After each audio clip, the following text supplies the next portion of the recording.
नमस्कार दोस्तों, मैं हूँ शायन पुत्र, कोलकाता वेस्ट बंगाल से। ये मेरा पहला यूट्यूब वीडियो है, तो प्लीज़ माइंड मत करना। मैं प्रोफेशनल नहीं हूँ। कैमरा के सामने बात करने में थोड़ा शाई से लगता है।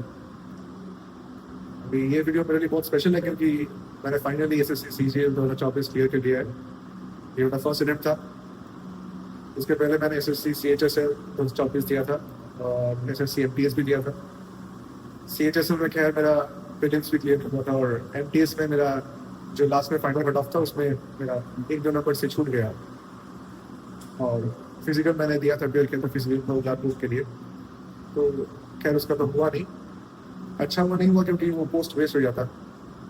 तो मेरा सीजीएल में टीए इन सीजीआईसी हुआ है, tax assistant, central board of income taxes and customs. ये वीडियो उन सारे भाइयों के लिए है जो अभी भी प्रिपेयर कर रहे हैं, अभी भी लगे हुए हैं इस दौर में, इस जर्नी में। मैं उनको यही कहना चाहूँगा कि अगर आपको इस साल सक्सेस नहीं मिला, आप लोग नाराज़ मत होइएगा। हाँ, थोड़ा बहुत डिप्रेशन तो आता है, ये नॉर्मल है। मुझे भी आता था जब मेरा जो प्रीलिम्स क्लियर नहीं हुआ था, जब सीएचएसएल में, या मेरा जो जो एमटीएस में, जब मुझे सेम दिन ही रिजल्ट आया था सीजीएल और एमटीएस का। मैंने एमटीएस का आया था, जब एमटीएस का मुझे रिजल्ट में देखा कि मेरा नाम नहीं है, तो मुझे भी बहुत डिसऑर्डर्ड फील हुआ था, क्योंकि मैंने एक्सपेक्ट किया था कि नाम आ जाएगा। लेकिन जब आया नहीं तो सच में बहुत ही मतलब खराब लग रहा था। और ऐसा लग रहा था कि सीजीएल पे भी नहीं होने वाला, क्योंकि एमटीएस में नहीं हुआ, सीजीएल में कैसे होने वाला है। लेकिन थैंक्स टू गॉड, भगवान ने पास करा दिया। बहुत अच्छा लग रहा है मुझे। ये मेरे फैमिली के लिए भी बहुत बड़ी न्यूज़ है। मैं इस वीडियो में अपना पूरा जो जर्नी एसएससी का, कैसे कैसे प्रिपरेशंस करना पड़ता है और क्या क्या फेस करना पड़ता है, जो स्ट्रगल्स है, और सब कुछ मैं शेयर करने वाला हूँ। अगर आप भी एक एसएससी एस्पिरेंट है या कोई भी गवर्नमेंट जॉब का एस्पिरेंट है, तो ये वीडियो आपके लिए एक रियलिटी चेक और एक मोटिवेशन की तरह बन जाएगा। जब मैं पहले एसएससी सीजीएल के एग्जाम के बारे में सुना, तब मुझे इसके बारे में कुछ पता ही नहीं था। क्या पोस्ट होता है, क्या जॉब है, कुछ ही नहीं पता, कुछ पता नहीं था। तब मुझे भी याद है कि जब मैं यूट्यूब में वीडियोस देखा करता था कि एसएससी एग्ज़ाम कब कब होता है, टाइम कब कब रहता है एग्ज़ाम्स का, क्या पैटर्न होता है, और सिलेबस तो देख ही रहा था। और देख के मेरा चौंक रहा था कि इतना बड़ा सिलेबस कोई कैसे कवर कर सकता है। तो तभी मुझे लगा था कि मुझे 1-2 साल में तो नहीं, कम से कम 4 साल तो मेहनत करना पड़ेगा, तब जाके शायद सिलेक्शन मिल सकता है। तो तब मुझे याद है, एक मैंने पोस्ट देखा था इनकम टैक्स इंस्पेक्टर का। वो एक नॉर्मल पोस्ट नहीं था, उसमें एक रील था, जो बैकग्राउंड म्यूजिक लगा के जो रील होता है। तो वो देख के मुझे काफ़ी अच्छा लगा कि इतना इतना इन्फ्लुएंशियल पोस्ट है इनकम टैक्स इंस्पेक्टर का। तो उसी से स्टार्ट होता है मेरे एसएससी सीजीएल का जर्नी। अभी फिलहाल मैं इनकम टैक्स इंस्पेक्टर तो बना नहीं हूँ और इनकम टैक्स में भी नहीं हूँ, मैं कस्टम्स में हूँ। लेकिन जो मेरा स्टार्टिंग था, जो मुझे ड्राइव किया था इस एग्जाम की तरफ, वो था वो इनकम टैक्स इंस्पेक्टर वाला पोस्ट। ये जो प्रिपरेशन का आपका जो टाइम है, जो ये जर्नी है, इसमें आपको बहुत बार लगेगा, मुझे भी लगा था कि अब बहुत हो गया, अब छोड़ देते, शायद नहीं हो पाएगा मुझसे ये क्लियर करना, क्योंकि 40 लाख का भीड़ रहता है। एप्लीकेशंस पड़ता है हर साल, 40 to 50 लैक्स एप्लीकेशंस आता है। शायद सब लोग अपेयर नहीं करते एग्जाम के लिए, लेकिन फिर भी जितना लोग करते हैं अपेयर, तो उनमें से कंपटीशन तो काफ़ी हार्ड जाता है। तो जो कट ऑफ जाता है, आपको पता ही है, काफ़ी हार्ड जाता है। तो लगता है कभी कभी कि शायद मुझसे हो नहीं पाएगा। तो ये फेस करना पड़ता है, सबको फेस करना पड़ता है। डिप्रेशन आता है, कभी कभी लगता है कि छोड़ देते हैं, किसी और फील्ड में ट्राई करते हैं। लेकिन मेरे लिए वैसा कुछ ऑप्शन था नहीं। मेरे लिए प्लान ए, प्लान बी सभी था, यही था। तो मैं लगा रहा। स्टार्टिंग में जब मैं सिलेबस देखता था, जब मैं पढ़ता था, एक चैप्टर पढ़ा तो दूसरा भूल गया, दूसरा पढ़ा तो तीसरा भूल गया। ऐसा एक साइकिल था, एक विशियस साइकिल था, जिससे एस्केप करवाना बहुत ही मुश्किल था मेरे लिए। स्पेशली जब मैथ्स करता था मैं जब जब मैं एक चैप्टर पढ़ा, सपोज मैं परसेंटेज पढ़ा, उसके बाद प्रॉफिट एंड लॉस पढ़ा, परसेंटेज भूल गया। उसके बाद डिस्काउंट पढ़ा तो मैं प्रॉफिट एंड लॉस भूल गया। तो ये जो साइकिल है, ये चलता रहता है आपका, एक दिन में ये जाने नहीं वाला। अगर आप बहुत इंटेलिजेंट है, बहुत अच्छे दिमाग का है, तो आपका अलग बात है। लेकिन जैसे मैं बहुत ही बिलो एवरेज स्टूडेंट था, तो मेरे लिए ये बहुत हार्ड था कि एक चैप्टर पढ़ के दूसरा चैप्टर पढ़ रहा हूँ, तब मैं प्रीवियस वाला भी याद रखूँ, ये मेरे लिए बहुत डिफिकल्ट था।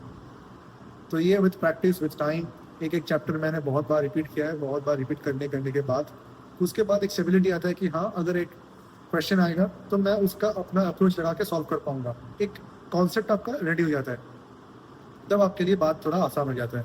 लेकिन ये 1-2 दिन में नहीं, कम से कम मेरा 6-7 महीना तो लगा था। और इंग्लिश भी रहता है, इंग्लिश का वोकेबुलरी आपको बहुत प्रिपेयर करना है। इंग्लिश का वोकेबुलरी में आपको हर रोज़ सुबह को आपको वोकेबुलरी का रिविजन करना बहुत ज़रूरी होता है। और ग्रामर का जो रूल्स है, आपको ग्रामर का रूल्स के साथ बहुत यूज्ड टू होना पड़ता है, क्योंकि आइडेंटिफाई द एरर्स एक क्वेश्चन रहता है एरर डिटेक्शन का। उस एरर डिटेक्शन के क्वेश्चंस में आपको ग्रामर बहुत आपका स्ट्रॉन्ग होना ज़रूरी है। तो आपको ग्रामर के रूल्स जो होता है वो आपको बहुत अच्छे से याद होना चाहिए, कि आपको एक सेंटेंस देख के पता चल जाए कि कहाँ पे गलती है। हम जैसे लिखते हैं एक तरह से इंग्लिश या बोलते हैं, उससे एसएससी का जो इंग्लिश का आपका एरर डिटेक्शन है थोड़ा अलग रहता है। ये आपको थोड़ा ग्रामर्स के जो रूल्स रहते हैं उसको आपको फॉलो करना पड़ेगा काफ़ी स्ट्रिक्टली। और उसके बाद रहता है आपका रीजनिंग। रीजनिंग में मैं बोलना चाहता हूँ कि रीजनिंग उतना हार्ड नहीं है, सबके लिए ही थोड़ा ईजी होगा। रीजनिंग बना है थोड़ा मतलब आपको सिलेबस जो कंप्लीट कर लेंगे तो आप रीजनिंग कर पाएंगे। रीजनिंग बहुत हार्ड नहीं रहता, लेकिन हाँ, प्रैक्टिस के बिना कुछ भी इजी नहीं है, प्रैक्टिस आपको करना पड़ेगा। जो इम्पोर्टेंट यहाँ पे है, जो सबसे डिफिकल्ट रहता है, आप मैथ्स तो कैसे भी कर लेंगे, आप रीजनिंग भी कर लेंगे, आप इंग्लिश भी कर लेंगे। जो करना सबसे डिफिकल्ट रहता है वो है जीएस। और इस जीएस का जो सोल्यूशन रहता है उसका कुछ नहीं है, आपको पढ़ना है। आपका जो नॉलेज है आपको जितना हो सके आपको फास्ट करना है। जैसे मेरा तो सिलेक्शन हो गया, मैं अभी नहीं बोल सकता कि मेरा जीएस में मेरा नॉलेज 100% है या मेरा सिलेबस 100% कंप्लीट है, ये पॉसिबल नहीं है। जीएस में आपको पढ़ना पड़ता है फिजिक्स, केमिस्ट्री, बायोलॉजी। ज्योग्राफी में आता है आपका वर्ल्ड ज्योग्राफी और इंडियन ज्योग्राफी। उसके बाद हिस्ट्री में आता है आपका ancient history, medieval history, modern history. Economics पढ़ना होता है आपको। और होता है आपको जो जीके है, जीके में आता है करंट अफेयर्स और स्टैटिक जीके। स्टैटिक जीके में आप समझ सकते हैं जो फर्स्ट इन इंडिया या first in world, superlative, UNESCO world heritage sites. और आपको जो आर्ट एंड कल्चर में से होता है आपका popular music styles, popular folk songs या popular folk styles, folk dances, dance का जो डिफरेंट आर्ट फॉर्म्स है उसका एक्सपोनेंट्स। कभी कभी ऐसा सवाल आता है कि किस एक्सपोनेंट्स का कौन सा एकेडमी है। जैसे मेरे शिफ्ट में सीजीएल में आया था एक रुक्मिणी देवी का, शायद उनका एकेडमी का नाम क्या है। तो ऐसा बहुत सारा क्वेश्चन रहता है, आपको इसमें भी आपको करना पड़ता है धीरे धीरे। और फिलहाल करंट अफेयर्स का जो पहले का एग्जाम का सीन था वो था क्या कि लास्ट 1 से 1.5 ईयर्स का आपको करंट अफेयर्स पूछा जाता था। लेकिन इस साल तो पैटर्न ही पूरा पलट गया कि 2023 से करंट अफेयर्स पूछ लिया, 2022 से करंट अफेयर्स पूछ लिया, 2021 से भी कुछ शिफ्ट में करंट अफेयर्स जहाँ तक मुझे पता है पूछा था। तो मतलब कोई टाइम फ्रेम आपका बाउंड नहीं रहता है। तो इस हालत में आपका ये मतलब जज कर पाना बहुत मुश्किल हो जाता है कि आप कितना करंट अफेयर्स पढ़े, और आप एंडलेसली तो पढ़ नहीं सकते। तो मैं ये सजेस्ट करूँगा कि करंट अफेयर्स पे आप फोकस थोड़ा कम कीजिए, लेकिन हाँ एटलीस्ट लास्ट 1 ईयर का तो पढ़ना पड़ेगा आपको। लेकिन क्योंकि मैं ये नहीं बोलूँगा कि आप पढ़िए ही मत, तो लास्ट 1 ईयर का आपको पढ़ना पड़ेगा। और बाकी जो सब्जेक्ट्स है, जो नॉर्मल सब्जेक्ट्स है, उस पर आप ज़्यादा फोकस कीजिए। और आपको म्यूजिक इंस्ट्रूमेंट्स का भी जो होता है, डिफरेंट टाइप्स ऑफ जो इंस्ट्रूमेंट्स होता है, ड्रम्स, फ्लूट्स, इनका एक्सपोनेंट्स, ये भी आपको अच्छी तरह से पता होना ज़रूरी है। और सिलेक्शन के लिए जो सबसे ज़्यादा इंपॉर्टेंट है वो है मॉक टेस्ट। आपको मॉक टेस्ट स्टार्टिंग से लगाना है। मैं स्टार्टिंग से मतलब एकदम जब आपका जीरो सिलेबस कंप्लीट हुआ तब नहीं, जब आपका सिलेबस थोड़ा बहुत आप लग रहा है कि हाँ थोड़ा बहुत अभी कर लिया है, सिलेबस थोड़ा बहुत कंप्लीट कवर कर लिया है, तो तब से आपको डेली मॉक टेस्ट लगाना है। मॉक टेस्ट से क्या होगा, आपका जो टाइम मैनेजमेंट होता है वो बहुत अच्छे से आप एडजस्ट कर पाएंगे। आपको खुद का जो रैंक है, ऑल इंडिया रैंक है, वो आपका अंदाज़ा हो जाएगा कि बाकियों से आप कितना अच्छा या कितना खराब परफॉर्म कर रहे हैं। तो मॉक टेस्ट तो बहुत इंपॉर्टेंट है। मॉक टेस्ट के बिना आप अगर फर्स्ट डे अगर एग्जाम हॉल पे जाएंगे तो आप मतलब एक तो नर्वसनेस रहता है एग्जाम हॉल का, और आपका टाइम मैनेजमेंट में बहुत प्रॉब्लम होगा। जैसे मैंने स्टार्टिंग में जब मॉक टेस्ट देता था, मेरा मार्क्स बनता था 60, कभी 50 बनता था। उसके बाद धीरे धीरे वो मार्क्स 120, 130 चला गया। अभी 120 तक जो मार्क्स है ये जाना बहुत हार्ड नहीं है, आप जा सकते हैं। लेकिन 120 के ऊपर जो मार्क्स आपको चाहिए वो थोड़ा हार्ड हो जाता है। और जनरली चाहिए होता है मार्क्स, कट ऑफ मार्क्स आता है 150 के आसपास प्रीलिम्स में। तो ये 150 हिट करना उतना आसान नहीं है। आप 120 तक, 130 तक तो जा सकते हैं, अच्छा मतलब तब आपको उतना प्रॉब्लम नहीं होगा। उसके बाद जो आपको इंक्रीज करना पड़ेगा मार्क्स, तब आ जाता है आपका जो कमती है आपने, जो खामियां है आपने, उसमें आपको फोकस करना पड़ेगा। नहीं तो आपका वो मार्क्स इंक्रीज करना बहुत डिफिकल्ट हो जाता है। अब मैं बात करूँगा पेपर पैटर्न का। पेपर पैटर्न इसमें सीजीएल में आपको 2 टियर होता है, टियर 1 और टियर 2। टियर 1 आप अगर क्वालिफाई करेंगे तो आपको टियर 2 में बैठने का मौका मिलेगा, और टियर 2 आप क्वालिफाई करेंगे तो आपका जॉब लग गई, इंटरव्यू वगैरह कुछ है नहीं यहाँ पे। टियर 1 में आपको 4 सेक्शंस होता है, ईच सेक्शन में 25 क्वेश्चंस होता है, और पर क्वेश्चन 2 मार्क्स, यानी 200 मार्क्स का क्वेश्चन, 200 मार्क्स का फुल पेपर रहता है। इसमें आपका कट ऑफ जो रहता है लगभग 148 से लेके 150 तक कट ऑफ आपका रहता है मार्क्स। 150 आपको अगर आपको मिल जाएगा तो आप सोच सकते हैं कि आपको टियर 1 क्लियर हो गया। और हर साल ऐसा ही रहता है। अब हो सकता है कि एक साल में थोड़ा कम जाए, एक साल में थोड़ा ज़्यादा जाए। इसमें आपको 4 सेक्शन में आपका मिलेगा, इंग्लिश, रीजनिंग, मैथ्स और जीएस। और इसमें नेगेटिव मार्किंग रहना, ये बहुत इंपॉर्टेंट है। नेगेटिव मार्किंग जैसे आप राइट करेंगे तो 2 मार्क्स मिलेगा, और अगर रॉन्ग करेंगे, आप क्वेश्चंस को रॉन्ग करेंगे तो आपको 0.5 मार्क्स नेगेटिव जाएगा। तो आपको ये केयरफुल रहना है कि जिन क्वेश्चंस का आंसर आपको पता नहीं है, आप श्योर नहीं है, आप गेस मत कीजिए, क्योंकि गेस करने से अगर रॉन्ग आंसर हो जाएगा तो आपका नेगेटिव मार्किंग हो जाएगा, तो बेकार में मार्क्स आ जाएगा। ऐसा सबका होता है, मेरे साथ भी हुआ है, मैंने भी नेगेटिव मार्किंग किया है। लेकिन मैं सजेस्ट करूँगा कि जितना हो सके आप कंट्रोल कीजिए, आप कोशिश कीजिए कि मतलब श्योर ना हो कि आंसर मार्क ना करना। कभी कभी ऐसा होता है कि आपको आंसर लगता है कि यही सही है, तब आपको लगता है कि आप जब आंसर की देखते हैं तो आपको पता चलेगा कि आंसर गलत दिया है आपने। ये तो होता है, इसमें कुछ करने का है नहीं खास, लेकिन गेस वर्क जितना ना हो सके उतना ही बेटर। उसके बाद आता है आपका टियर 2। टियर 2 आपका टोटल होता है 390 मार्क्स का। इसमें इंग्लिश का आपका 45 क्वेश्चन रहता है, और मैथ्स का रहता है 30 क्वेश्चन, आपका रीजनिंग का रहता है 30 क्वेश्चन, और जीएस का रहता है 25 क्वेश्चंस। तो आप समझ सकते हैं इंग्लिश का यहाँ पे वेटेज सबसे ज़्यादा है, 135 मार्क्स का वेटेज है, क्योंकि पर क्वेश्चन रहता है आपका 3 मार्क्स, और नेगेटिव मार्किंग रहता है 1 मार्क, मतलब 1/3 नेगेटिव रहता है। तो यहाँ पे नेगेटिव मार्किंग थोड़ा ज़्यादा है, क्योंकि पहले में था 1/4, मतलब 2 से 2 मार्क्स मिलेगा, और 0.5 मार्क्स नेगेटिव, मतलब 1/4 आपका नेगेटिव था।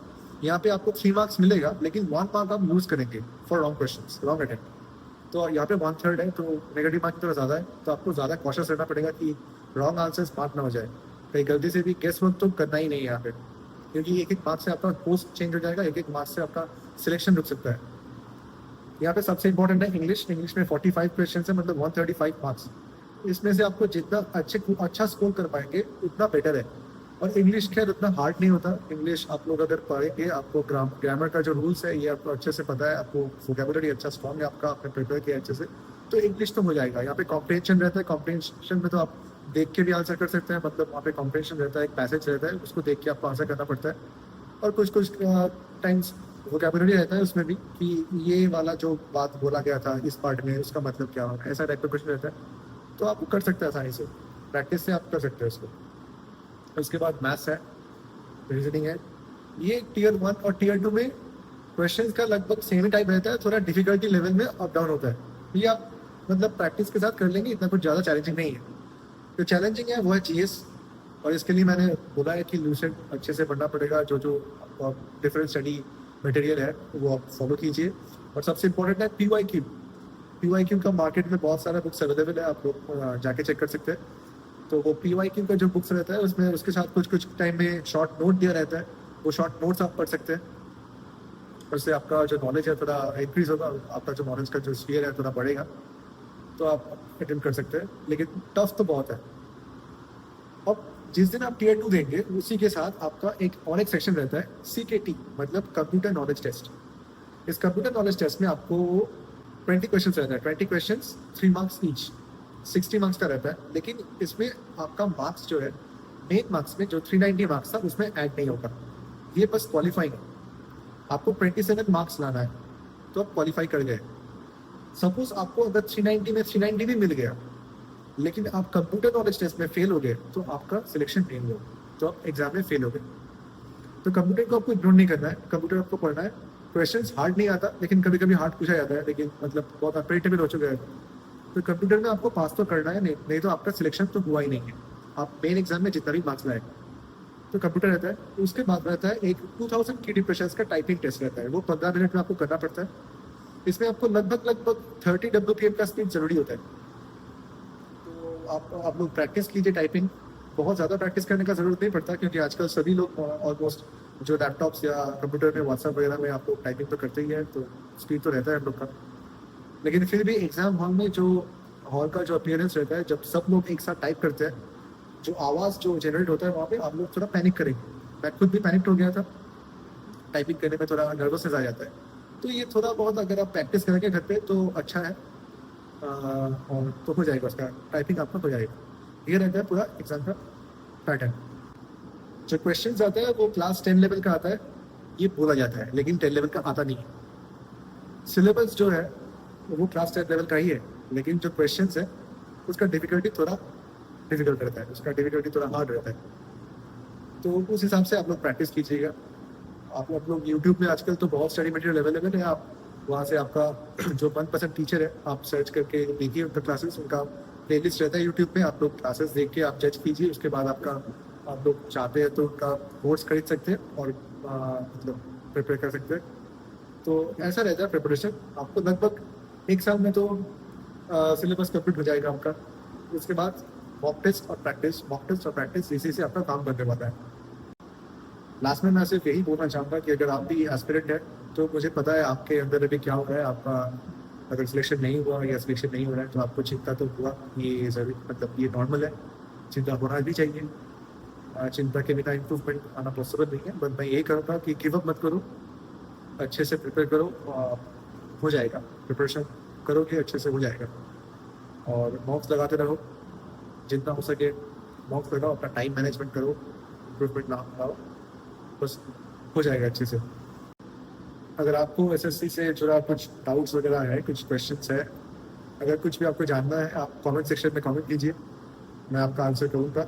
हो सके तो मैं उसके लिए भी एक अलग वीडियो बना दूँगा। तो बस आज के लिए इतना ही। Thank you.